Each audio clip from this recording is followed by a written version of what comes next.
Howdy, Japan Stalkaz. In today's video, I'm going to talk about the Pennsylvania Dutch language. But don't worry, I'm not going to get too into the weeds with the grammar and all that. It's just going to be more of a fun fact kind of video. But before we get into it, make sure you subscribe, hit that bell icon to get notified. So let's hop into it. So I decided to do this video because of my German and Pennsylvania Dutch heritage, and I always found it pretty fascinating. So Pennsylvania Dutch, or in the Pennsylvania Dutch language is Pennsylvanisch Deutsch, is a variety of German, also known as Hochdeutsch, spoken amongst people in areas settled by German immigrants. The term Pennsylvania Dutch is actually a misnomer. It should really be Pennsylvania German, or Deutsch. So first we'll get into history, then I'll give you some factual tidbits, and then finally some fun examples. So, the history of the Pennsylvania Dutch language, its ancestors were from southwestern Germany, and then they immigrated to the United States in the late 17th through the early 18th centuries, and they primarily settled in Pennsylvania, hence the name Pennsylvania German or Pennsylvania Dutch. They also settled in areas of Maryland, Virginia, West Virginia, and North Carolina. So, it's often spoken amongst the Amish and Mennonite communities, and other areas as well. And Amish and older Mennonites still speak it as their primary language today, even though they also speak English fluently as well. So Pennsylvania Dutch is effectively a mixture of both German and English, and there are approximately 300,000 native speakers of the language.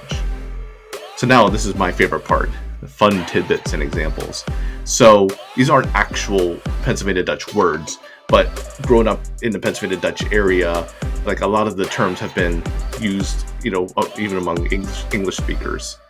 So some phrases you might use, for instance, it might say out in the lights, which means turn off the lights. Or come here once. Often you would say for come here. Or I remember my grandma used to say, you daresn't do that, which means don't you dare. Or, let's say it's breakfast time and you go to grab a box of your favorite cereal and you open the bag and it's completely empty. So what do you say? The cereal's all. Yep, it means basically the cereal's empty or it's all gone.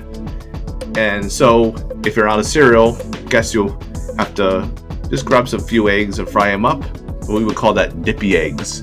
I remember as a kid, my mom and the family would refer to them as dippy eggs for basically fried eggs. And the reason why we would call them dippy eggs is because we would sometimes dip the toast into the yolk. And after so often, my room might get a little messy or cluttered. So my mom would come in and say, the room's all verhuddled. So that's often a phrase commonly used. So what do you have to do? You have to red up, which means clean up. Red up your room. And sometimes you might lose your balance and you'll become dopplik. Dopplik meaning clumsy.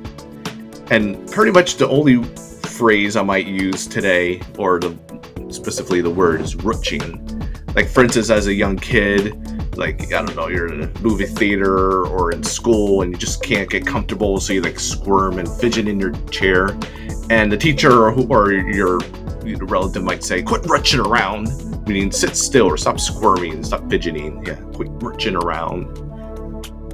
So there you go. So there's just basically a brief overview of the Pennsylvania Dutch language and basically the culture and history, and then some fun phrases that are still used today. So what you guys think? Go ahead and like, comment, subscribe. This is Stalkaz. See ya!